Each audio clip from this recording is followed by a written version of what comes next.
Good evening, and welcome to another exciting show of Ken's Corner. Tonight, we have, of course, my good friend, my brother, Ken Smith. How you doing, Jay? What's going on? Here's a salute for you. Thank you. And as you know, Ken will be doing a Ushiro Kokomi backside thrust kick straight to the jugular of the day's current events. So you can. Ooh, yeah, we're going deep this time. We're going really deep this time. Yeah. Yep. Thank you. Awesome. Hiya. Yeah, there we go. Gotta have the hiya. I just wanted to mention I'm also looking at your T-shirt today, Ken. It says you're combat fit. Does that mean that Zelensky has come to conscript you for the war in Ukraine? Yes, I'll be one of many 60-year-olds going into the war. You know, I think they have. I think the limit age is 65 or something like that. So yes, just joking. Keep me away from that stuff. Oh man, no doubt. Keep me away. Our first topic, of course, is the comments. We always love to hear your comments. Yes. Ken and I both read them. So please, Ken, you had some special comments you wanted to go over this week. I just had a couple, and remember to like, share, and comment so the YouTube algorithms will push this message out to more people. That's the way it works. But the comments of the week I have from Juan Z QS6MZ. This is an awesome show. Looking forward to what's next, and that was last week. And then the next one I have is Martin Coombs. Thanks, brothers. Excellent. Love watching the truth and your explanations to help some see. Praise the Lord. And I also want to give a special shout out. These guys do, comments every week. Maxine Mahaney, J77, Olive Vitav, Kathy 6556, waiting on his return, Jenny B, and PJ Fontaine. They always comment, and thank you guys for always good comments. Thank you for that. Awesome. Absolutely. Thank you once again for all your comments, and we do really value your viewership. Our first topic today, we have a video for it. It's based on a video by Judy Woods. This is, we have September 11th. That's happening tomorrow, Monday. And her book was, Where Did the Towers Go? So without further ado, here we go. Toasted cars. We got to get to the toasted cars. I say they're toast. They're history. I can't say they're burnt because I don't know that.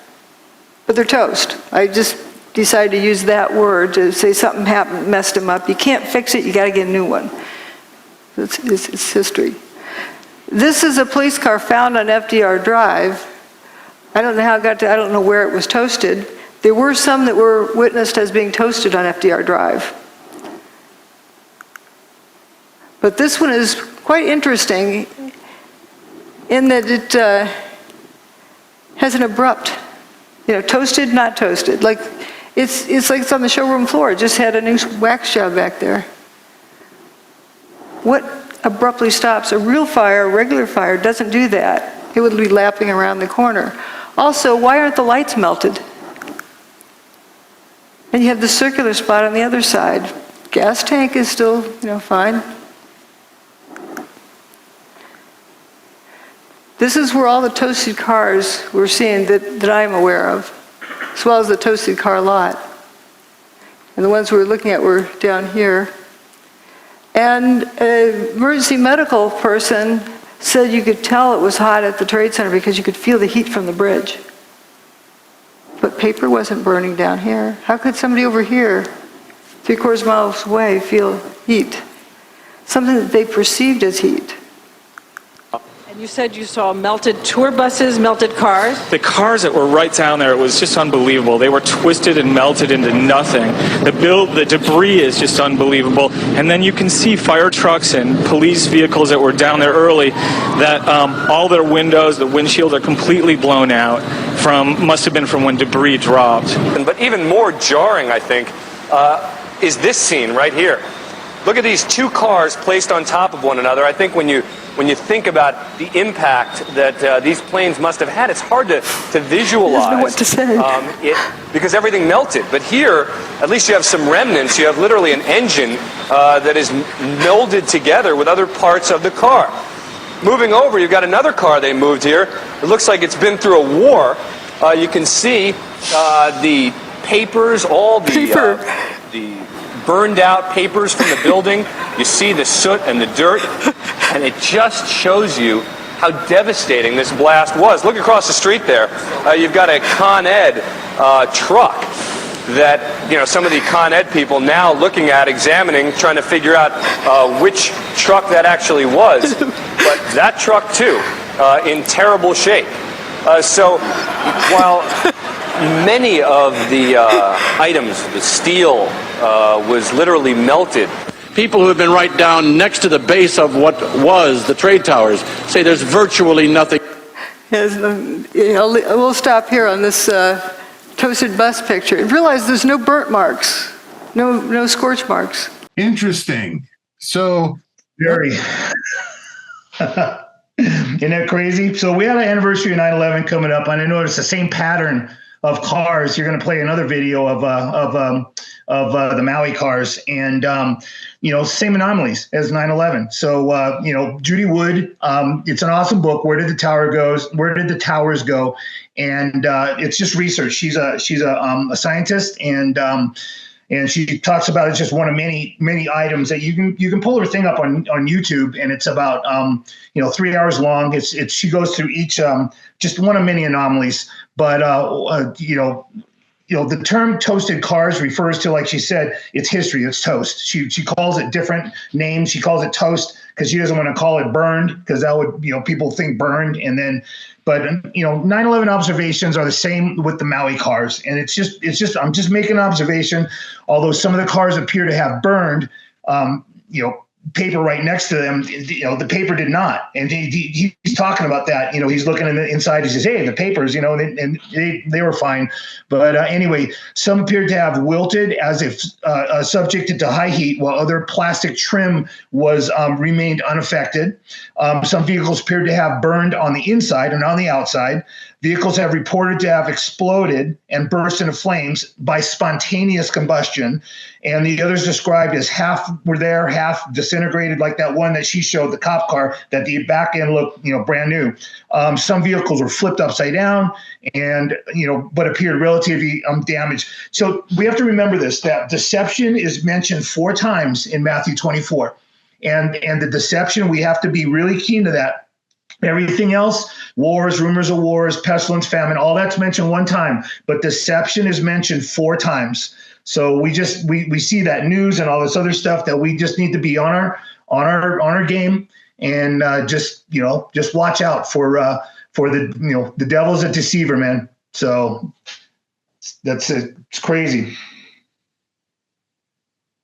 So I have another video that we're going to just jump right into because it is relevant to this topic.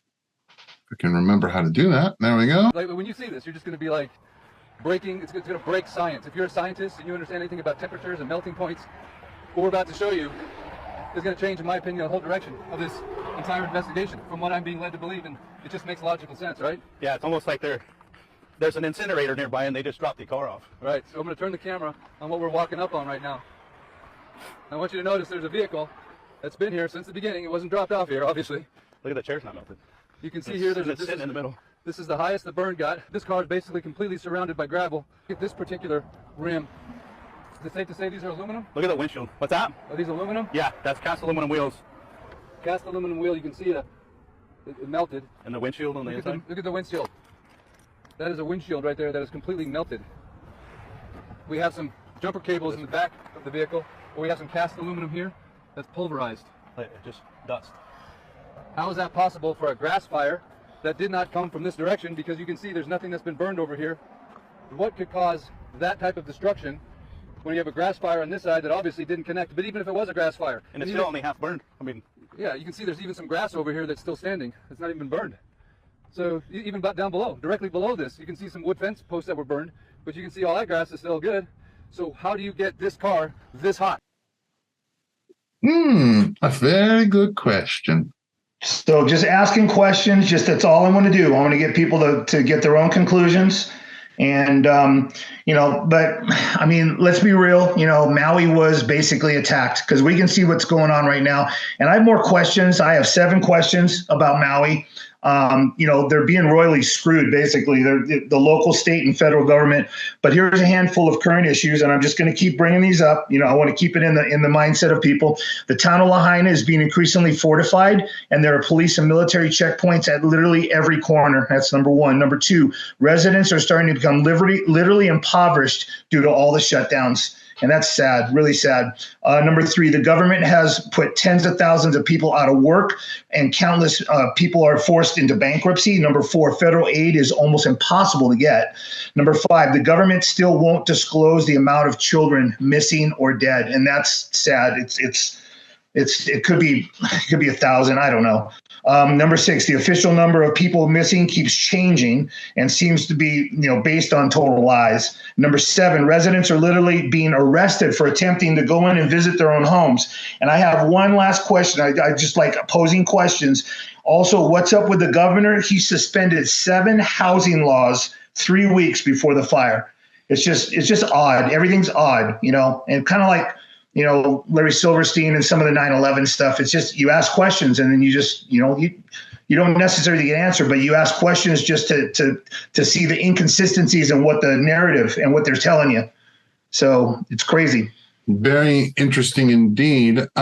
Just wanted to go over to jump to our next topic, actually, because it does relate. U.S. financial priorities. Now let's talk about that for a minute. You gave me an insane number. What is the cost of per day for the war in Ukraine? So the cost per day for the war in Ukraine is $95 million. $95 million. And $100 million for Ukraine. And Joe Biden is sending $95 million total to Maui. And that's just insane. So 365 times more money is going to a war in Ukraine, than to a state that has been completely, well, not a state, but a city inside of an American state. Yeah, it's nuts. It's crazy. Yeah, it's the $100 million a day for the war, and that was this guy who's the general that's being he's being ousted by Zelensky. He's getting rid of him, but he just came on and he said we're spending about $100 million a day on, and that's what our number is, because that's based on 113 billion that we sent, but we've sent way more. I know we've sent more than that. It's at about 200, 225. It's up there, and at I think at 113 billion, that would equal to 225 million a day. So I mean, it's just, the numbers are insane what we're sending. And I was looking at this housing bill. We didn't talk about this in the pre-show, but I was looking at this housing, and to get Maui back up would take $5.5 billion. And that would be to rebuild. And they want to move them to the Big Island. They want to move people. It was a land grab, and that's, I'm going to go off on the land grab with the basically what I see and what's going on with the the next section. But it was a land grab. It was a total land grab. They just want to get rid of everybody. They have this place in Big Island, Puno, I think it's called. And are you accusing the federal government of sending native Hawaiians on a trail of tears in 2023? No, I'm not. No. And I got to be careful on YouTube, right? It's crazy, but it's sad. It's really sad. We've given to a couple of causes through that. The guy who you saw walking, his name is Eric West. He's a realtor. He's got a lot of followers. I hope they don't kick him off of YouTube, but he's been doing truth stuff, and he's a Christian. Like I mentioned him last week. He's a good guy. He really is. And he's been vindicated, because a lot of people on TikTok were accusing him of coming in and being the haole, the white guy, and they wanted they thought he was, doing things nefariously and all this. And then they saw him give like a check for $200,000 to the Methodist church that burned down. My dad used to, be a part of Maui Methodist Church, and he knew the pastor back then. And so we were talking this weekend, and he was like, "Do you see the Methodist Church burned down?" I'm like, "Yeah, Pop, yeah." So, yeah, that whole interior, that whole area, man, the whole older area of Maui. So it's not Destroy people's history, and you destroy them. Yeah. But let me go over the Maui truth, because without entering the conspiracy zone, I just have conclusions that I just made by logical, radical observation, logical, educated observation, and not radical, logical, educated observation. I know enough about Maui from the residents, and of course, observing and before, during, and after. This was an operation. And so there's zero chance that this operation had anything else to do but redevelopment. I mean, and the redevelopment comes with the massive genocide is crazy. This is kind of an act of war. But if we look at, you take a GIS map, so that's a geographic information system, and you look up at how the destruction is laid out. And it's very precise destruction of some things and total preservation of others. And if you look at the map of what it preserved and what is destroyed, it's a thread throughout the town. Same thing we saw with the Northern California, the Paradise Fire. Same exact thing. The critical infrastructure is preserved and protected. Example. You have one property where everything is turned to dust, and literally there's a line, and one property which could be beautiful hotel that is untouched, and we saw that with the Lahaina Shores, with a perfect line between the two, from that property line to the burn property line. And another thing I observed, when you look at the drone shots, there was no debris. So that's one thing you notice. How can high winds? I mean, they're like hurricane level winds, and there was no debris all over the road. So it's just weird. So I'm just making observations. I want you to ask your own questions. All right. So the precision is extraordinary, and is just evidence of precision type of weapons that can do these type of things. And I would be speculating about the technology if I begin to tell you what they were. But what I can tell you is, observing the GIS map and drone footage, is that it was an engineered event. I guess that's why no more drones and eyewitness views of the burned area. They had to close it up. They had to wall it off. And I'll reiterate, it's remarkable that the police chief of Maui was also the leading response in Vegas during that massacre. And he's also the coroner. This is just very odd, very odd. I know there's a media blackout, but being made clear that, that's what they're doing, and the message, we don't have, 20 years to get you out of here. We're just going to burn you out. That's basically what they said. We're just going to burn you out. But I think that the message is very clear throughout this whole situation. The globalists are very bold at what they want, and basically can literally get away with this mass genocide to get what they want. All right. It has never been more clear that we're at war. And you look at the deaths from the, we're looking at genocidal maniacs. So they look at us like we're livestock. This is definitely a psychopathy problem. Now, the problem is, as I mentioned this stuff, just like I've been exposing this for about 15 years, the majority of people just don't want to know. All right. That's what the problem. They just, and I always take conversations into the biblical mindset.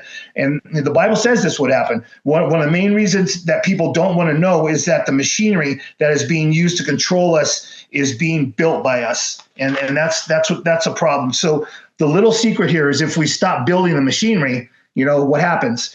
The Bible says we will not stop. I do believe we are in the last days, and the destruction of Maui is a small taste of what's to come. The remnant church, I believe, is in its infant stages in the West, and as it implodes, you can see it coming fast. But one verse that I always think of while observing this thing is Daniel 12:8-10, and John Haller uses this all the time, and I just think about it all the time too.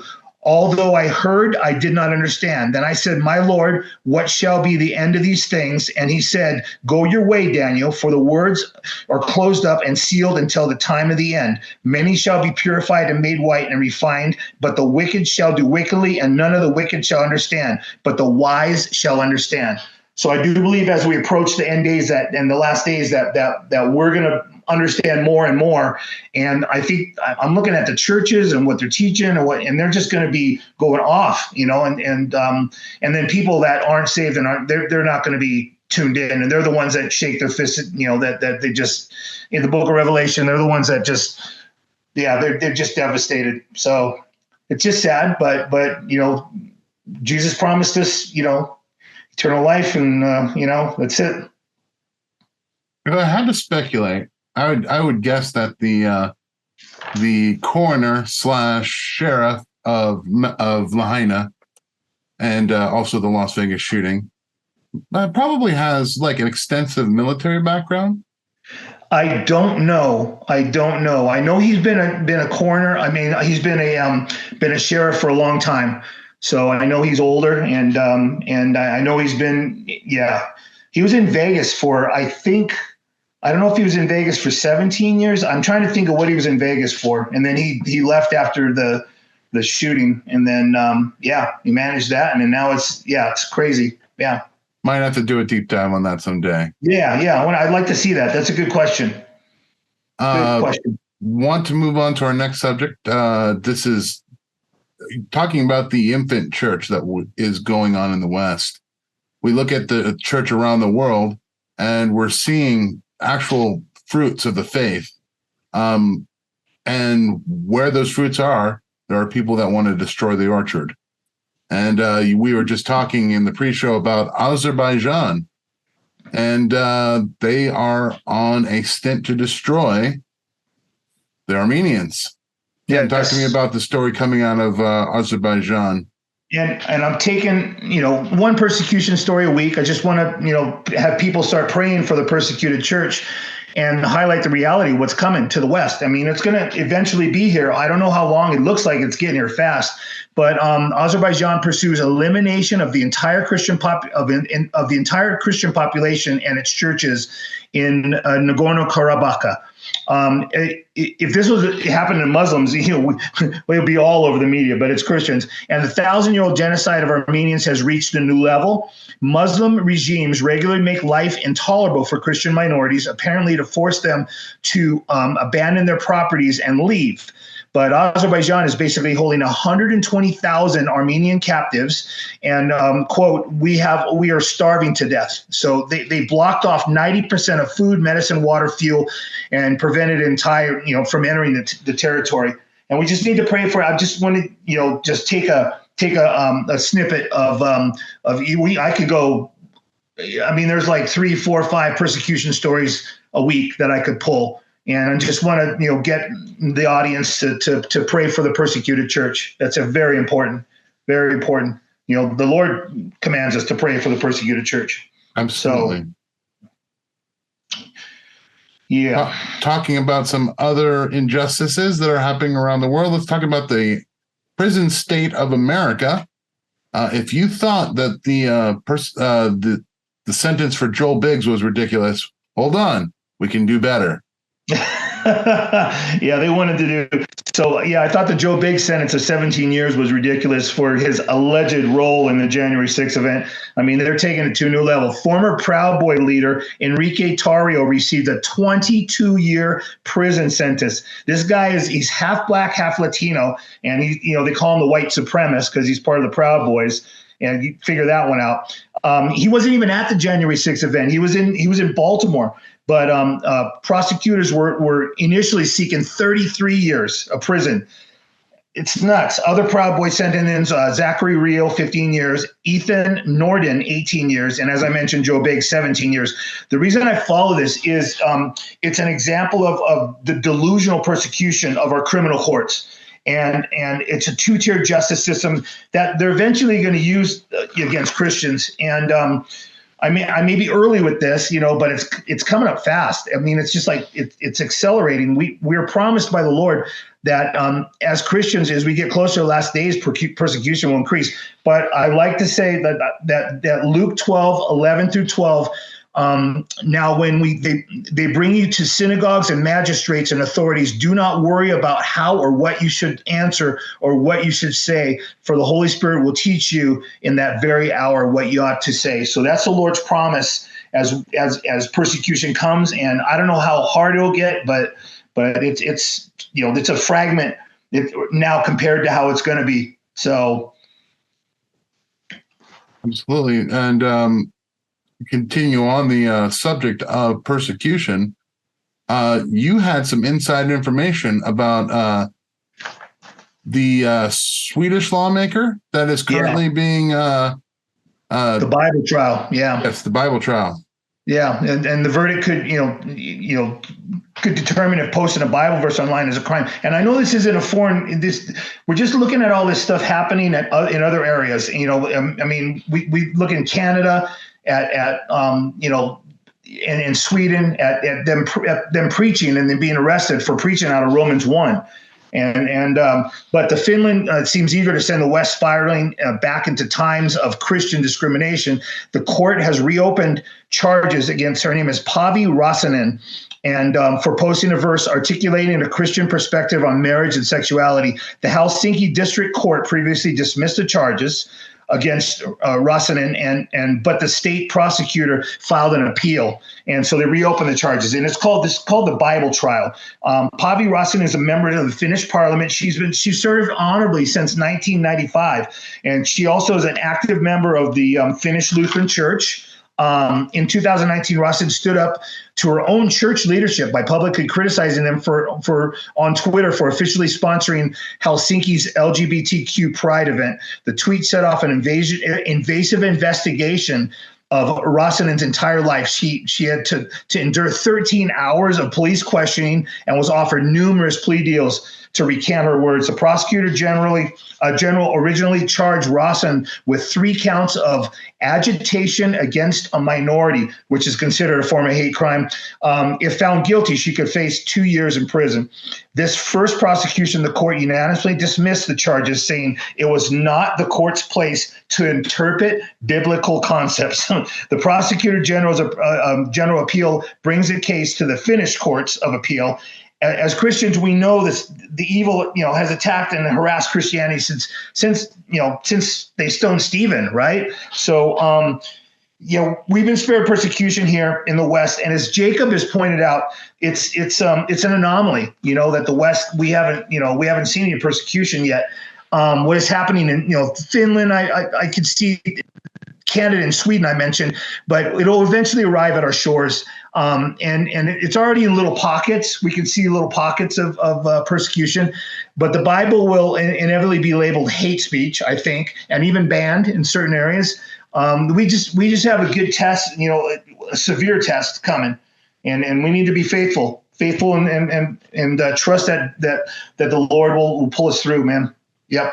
To your point, I mentioned this a little bit on the backstage of this past Catching Up with Jacob. I'm going to just reiterate it right now.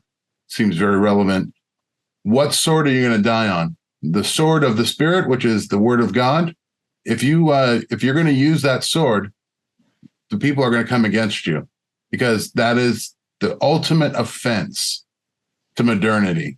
Is just to basically stand on the Word of God, to actually believe what the Word tells you about creation, about relations between man and woman, about the proper way to build a society on justice and loving kindness and compassion.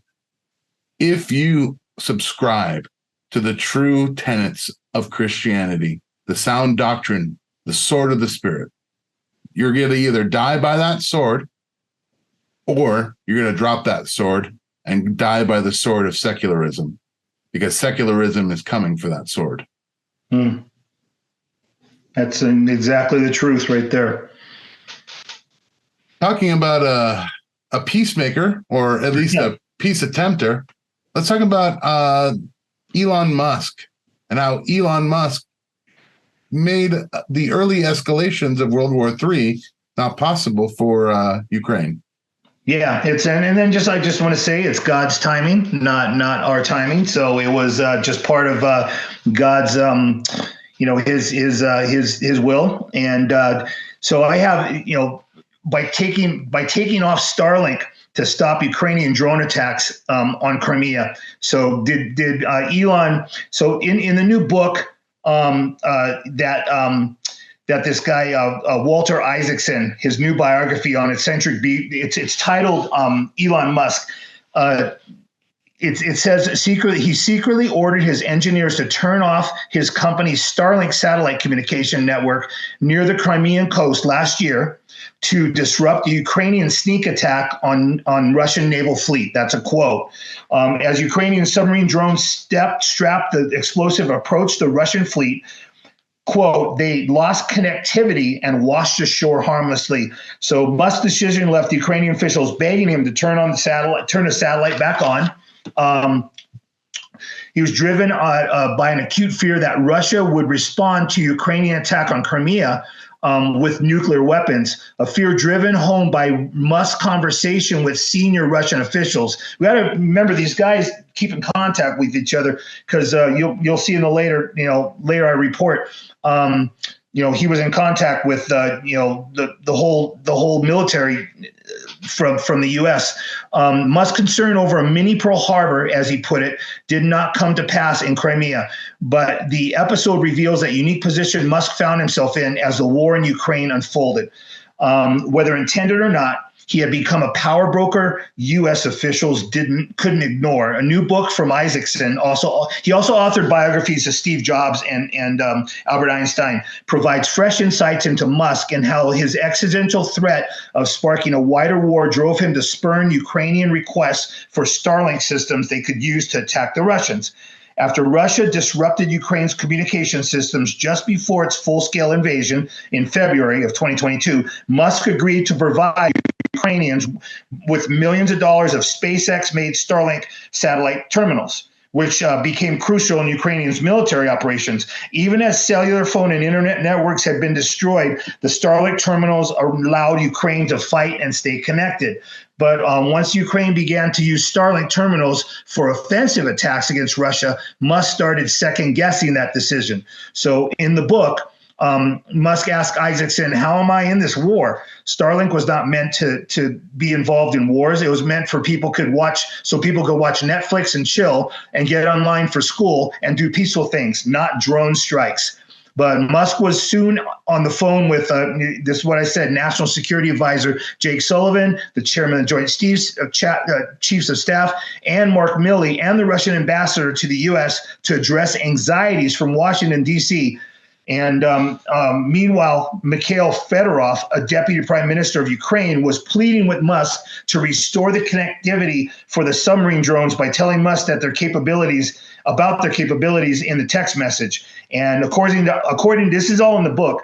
According to Isaacson, I just want you, the person who in charge of the world through technology, to know this. Fedorov told Musk. But Musk replied that he was impressed with the design of the submarine drones, but that he wouldn't turn satellite coverage back on for Crimea because Ukraine is, quote, now going too far in inviting strategic defeat. Ironically, the Ukrainian military, and by extension, the war, is being kept alive entirely due to Starlink. If not for Starlink, Ukraine would not have. They would have been forced to negotiate at the table a long time ago. So that said, Musk still deserves credit for advocating for peace, while bloodthirsty neocons running our government are doing everything in their power to escalate this war. So it's like this behind the scenes thing, It's God's timing, I'm telling you. Yeah, definitely God's timing. Changing the location of where we're looking at, we're going to go back to the United States. We talked a little bit on Backstage, I believe. Obama and his relationship with Michelle. Ken, you had some insight on maybe some fraud, some marriage, and maybe Joe Biden? Yeah, Obama's gay. Let's just face it. I've been saying that for 15 years. I'm sorry. That's just the way it is. The wealthy and connected people in Chicago have always said it. This is a quote. Obama frequented gay bathhouses and gay clubs. Everyone in the know knows Obama's gay. Let's just get that aside. And now we hear from Obama's biographer, that he wrote about his daily fantasies, his gay fantasies. But let's put the gay aside for a sec. Let's focus more on the fraud that everyone bought. All right. And that's what I was looking at. He was lying to the American people from day one. He portrayed himself as a happily married family man with his wife and 2 daughters. That's called fraud. Do you think if America had known the truth in 2008, does anyone honestly think Obama would have been elected? I don't know. Why does any of this matter? Because Joe Biden, who's the brain dead puppet, this is the 3rd term of Obama, and we're reliving the nightmare Obama economy, an absolute disaster from the American middle class and Main Street. Also, Biden's fading fast. Everyone could see it. At the same time, Biden's cognitive health is in free fall. All of his corruption from his past is pouring out of the closet.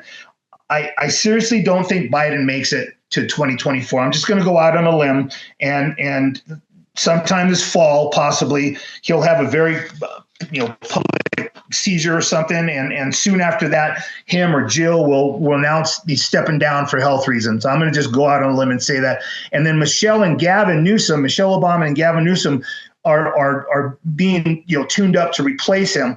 Whoever replaces him, Obama will be calling the shots from his Washington, D.C., mansion.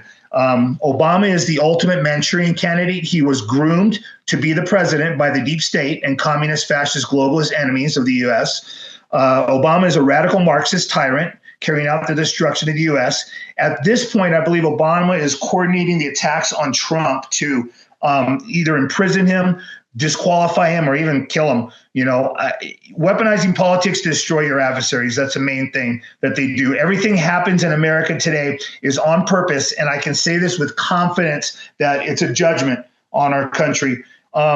These are 13 things that I see that we've gone through. The open borders bringing millions of foreigners into our country, changing our demographics forever. That's number 1. Number 2, the explosion of welfare and bailouts. Number 3, the Green New Deal. Number 4, the destruction of our military. Number 5, the end of the dollar as a world reserve currency. Number 6, the continued plans for pandemic lockdown, climate change lockdown, and central bank digital currency. Number 7, the censorship, banning of dissent, and weaponization of government against conservatives and Christians. And you could say even defunding the police. Number 8, the vicious criminals let out without bail. Number 9, critical race theory and transgender brainwashing. Number 10, persecution of PTA parents. Number 11, conservatives and Christians classified as domestic terrorists. Number 12, the arrest of political opponents. And number 13, 87,000 new IRS agents. It's all about communist level control. This man, Obama, was groomed from day one. And he's sent to destroy us. I mean, that's just part of it. And so Obama being gay is part of the deception. It's just part of it. America is being destroyed, and the roots of all this. It's crazy. The roots of all this is demonic. So we can just see that it's just placing. We needed to be out of there. America, we saw that and by 2032 is what I'm basically predicting, kind of, everything goes east. Everything goes east. So we're looking at China, you can see the BRICS nations, that type of thing. We can see the beginning of it. So. Totally. Another thing that we need to kind of look at, as it is, I believe you that Obama is a judgment on this country. We should also be very aware. You brought to my attention, man, there's a lot of birth pangs all throughout the world that are signaling Matthew 24. Talk to me a little bit about that, Ken. So I wrote down a little rant, and I wrote down, I was just observing things, and tornadoes in Colombia, typhoons in Hong Kong, hurricanes in Caribbeans, floods in Western Europe, wars in Africa, Eastern Europe, and the Middle East, and the new warnings regarding viruses. Poor developing countries are denied access to loans for not promoting the LGBTQ agenda, and others for not pushing the ridiculous measures in the pathetic attempt to reduce Earth temperatures. So that's just birth pains. In Matthew 24, Jesus is telling his disciples of things to come and certain events that are just part of the beginning of birth pangs. Jesus was indicating that this ongoing series of tragic events would merely be the labor pains leading to another event. All right. So once these things started happening, the condition of the world would continue to worsen until the childbirth was complete. So because the disciples now had the end of the story, they could walk with both hope and with urgency, knowing the importance of making the most of the opportunity. So Peter would later challenge his readers to consider that since these things will end this way, they should be people of holy and godly lives. So in 2 Peter 3:11, Peter writes, since all these things are thus to be dissolved, what sort of people ought you to be in lives of holiness and godliness? So it's just to push us closer to the Lord, and that's, you can see people falling away, and that's what it talks about also in the last days is the great apostasy, the falling away. But you can see people falling away, and then you can see people getting closer. So this is it's just part of it, and it's slight. It's just little by little by little. It'll speed up. But it's going at a great pace right now. You already mentioned it, but I'm going to just reiterate it real quick. Mustafa Suleiman has already told us that the deadliest pandemic for humankind is on the horizon. Talk to me a little bit about who Mustafa Suleiman is. So he's an AI chief, and he's in charge of he's a co-founder of Google DeepMind AI. But artificial intelligence and genetic engineering, either used separately or together, could transform life on Earth or end it, says the co-founder of Google DeepMind technology. One of the biggest threats facing the planet is the super pandemic, warns Mustafa Suleiman, co-founder of Google DeepMind AI technology. He said it's not robots that pose the most danger to mankind. He says the ability to cook up a deadly pandemic at home is likely to become commonplace before the end of this decade. Mustafa says that in the next 5 years or so, some kid could download the instruction set for a pandemic that's more lethal than anything we've ever encountered so far. He goes on, this is a quote, we really are experimenting with dangerous materials. That's an understatement of the year. He also said, advanced AI technology is getting cheaper and easier to obtain at alarming rate thanks to the tech being made open, quote unquote. That means anyone can get their hands on technology and use it to help them cheat on their exams or cook up viruses that could paralyze the world. That's crazy. Yeah, and that's why governments of the world, the UN, need complete censorship and control of the internet, because otherwise you're all going to die. Absolutely. Yep. Yeah, man, it's crazy. Being prepped for the future is one of the most important things we can do as Christians, because we have the playbook of what the future is. That is something that is completely lost on most of the West, but it seems not something that the East is taking lightly.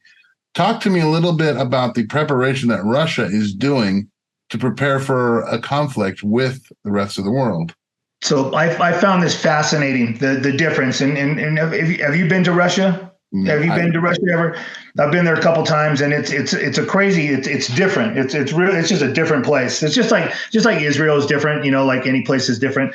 But yeah, the Russian schools are preparing children for war, actually. Numerous schools reopened this week after the summer break. But unlike U.S. schools that are aiming to eliminate gender in textbooks, children in Russia will have a few new additions to their curriculum to prepare the youth for the ongoing war. After all, the older children must prepare and be aware of the war that they may one day fight and die in. Russian children will learn why Russia invaded Ukraine in special military operations, quote, class, and will be educated on, quote, Crimean reunification with Russia. The new history book praised Russian defense or heroism versus aggression, right? So they're pushing defense and heroism. The older children will learn basics of life safety intended as a basic military training course. Older teens will learn how to handle grenades, uncrewed aerial vehicles, UAVs operations, and proper use of Kalashnikov rifles. Students will also learn basic military first aid, determine how to save the lives of their fellow classmates who could one day be dying before their eyes. Veterans of the ongoing war in Ukraine will visit the classrooms and to give firsthand accounts.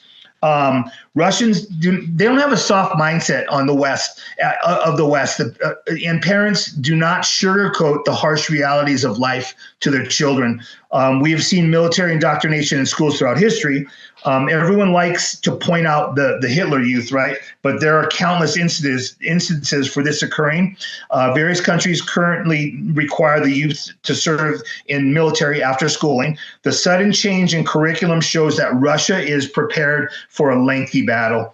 It's just sad to know that the incoming class of students will one day be developed group of soldiers fighting the senseless war. It's crazy.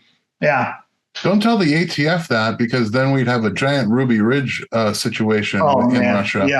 Yeah. Oh, wow. Had to go there. Yeah, you did.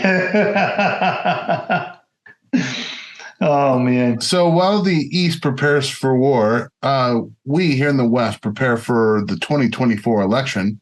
I personally agree with Marco and you that it is the 2024 rain check that we're going to be getting. Well, I've seen more and more people come out, Tucker, and this is my ongoing prediction. I hear more and more people talking about the 2024 election not taking place. And I said it a long time ago. I said it early. I see civil unrest being at massive levels by summer of 2024. Antifa, BLM, whoever the powers that be want to choose to unleash it. Whatever false flag event the powers that be want to choose also. You could have these major false flag events. Those in power are desperate to keep this country under the neocon agenda. They're not about to let anyone come into the White House. They see this as a moment of glory and intend to utterly destroy Russia. This is no joke. They want to wipe Russia from the face of the earth. There's no way they will allow Trump to retake the White House. No way. They will assassinate anyone who dares dethrone them. Anyone who does not understand this and thinks there will be a fair election is a complete fool. The chance of the fair elections in 2024 is 0%. They will create civil unrest as an excuse if their COVID scam sequel does not work to justify another lockdown. You don't have to vote. You don't have the vax. You have no right to vote, right? So same type of thing. Nothing is beyond these people. The U.S. has been, conquered from the enemy within, and they're just getting destroyed. That's an interesting thought, because I was just recently thinking to myself that there's definitely a government within a government in Washington, much like the British. You have, and it kind of goes with the next story we have. We have the governor of New Mexico, who I would generally state is the William Howe of New Mexico. As you know, William Howe is the general that the British sent over to Massachusetts to put down the revolution. Yep. In the same way, he was confiscating guns and powder. Yep. The New Mexico governor is confiscating guns. Why is she violating the Second Amendment? I don't know. But we have a video of her trying to mansplain it. Yeah. But your point is valid. You took an oath to the Constitution. Isn't it unconstitutional to say you cannot exercise your carrying license? With one exception, and that is if there's an emergency, and I've declared an emergency for a temporary amount of time, I can invoke additional powers. No constitutional right, in my view, including my oath, is intended to be absolute. There are restrictions on free speech. There are restrictions on my freedoms. In this emergency, this 11-year-old and all these parents who have lost all these children, they deserve my attention to have the debate about whether or not in an emergency we can create a safer environment. Because what about their constitutional rights? I took an oath to uphold those too. And if we ignore this growing problem without being bold, I've said to every other New Mexican, your rights are subrogated to theirs. And they are not, in my view. Wait a minute, okay. You're talking about crimes. There are already laws against the crimes, so how are their rights? I got it, but again, if I'm unsafe, who's standing up for that right?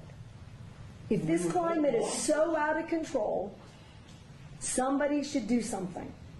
I'm doing as much as I know to do.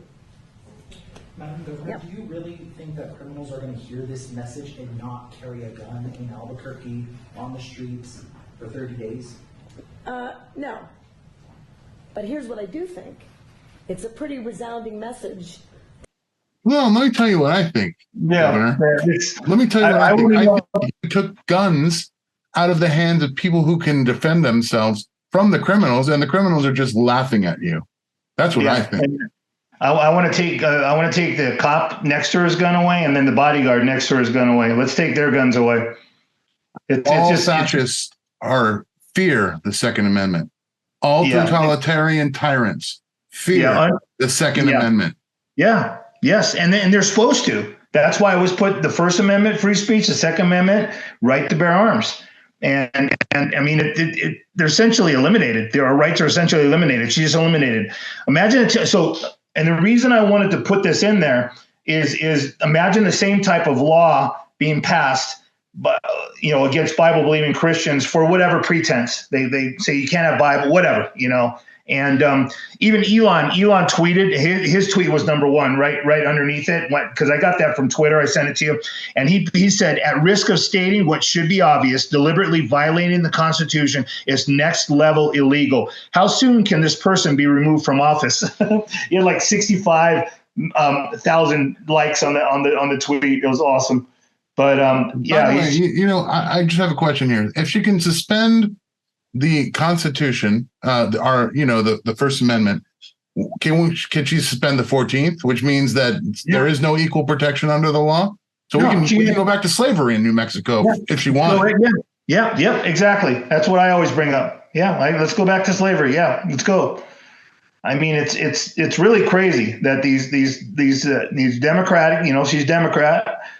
And they, sometimes Republican, it's the same dragon, I always say, right? And with two wings, left and right. Absolutely. It's crazy. Yeah. All right. This brings us to our final story of the night. We're going to leave you on a light note, hopefully. Some people say that, milk will go bad after a few days. Your car maybe has 10 years before it's mechanically not sound, depending on where you buy it. Your TV maybe has a lifetime of 5 years, a computer maybe 3 years. But when it comes to some politicians, they're the gift that keeps on giving. And we do have some breaking 2024 news. After much speculation, the former House Speaker Nancy Pelosi says that she will seek re-election next fall. Ancient spirits of evil, transform this decayed form to Mum-Ra, the ever-living!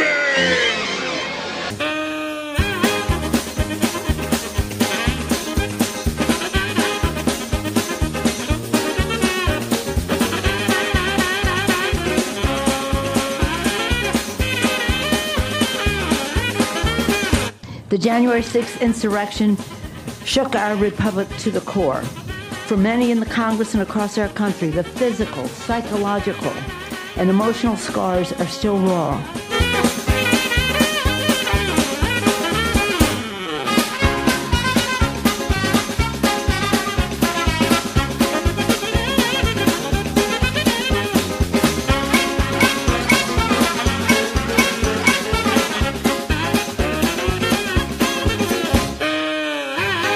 happy Schwanzah, happy Hanukkah, whatever it is you celebrate, be safe. Thank you, Mr. Speaker. Say, okay, we want a balance between security and privacy and freedom.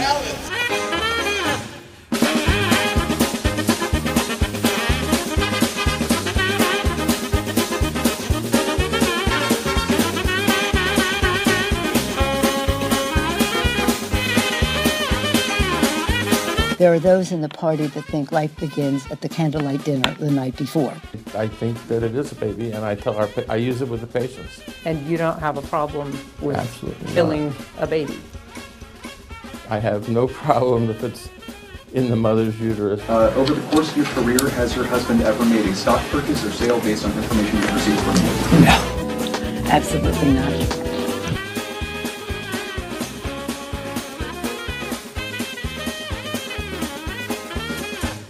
What has shifted now when they're on board with this piece that's come out of the Senate? Perhaps you missed what I said earlier. Joe Biden committed to ending and crushing the virus. What was then before was not more of this. This has simplicity. It's what we've had in our bills. It's for a shorter period of time, but that's okay now because we have a new president.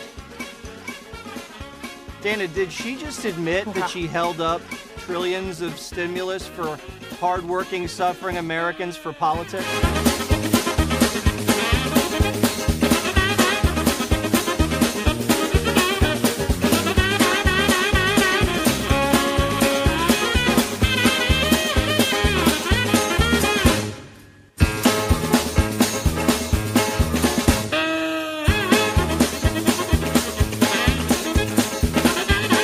How do you turn San Francisco around? Well, let me just say that these attacks are not unusual from the right. We have the New York Times having a field day about one thing or another in San Francisco, and we wonder about them too. But nonetheless, the fact is we do have an isolated situation in the downtown San Francisco, in the Tenderloin District and the rest. And we have just said to the people there and the rest who are very much concerned about it, that if there is crime and there is violence and there are drugs, there will be arrest, and that's the way it is.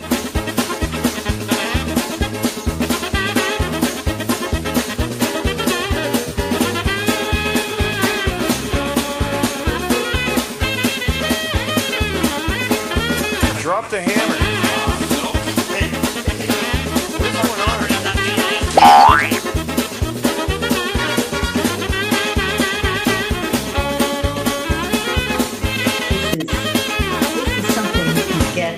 The mail. On our family, look for some other flavors, but chocolate, and then we have some other chocolate here. But we have to pass the bill so that you can find out what is in it. And it remains not for me to make an observation unsubstantiated by data and science and fact. I'm very scientific about elections.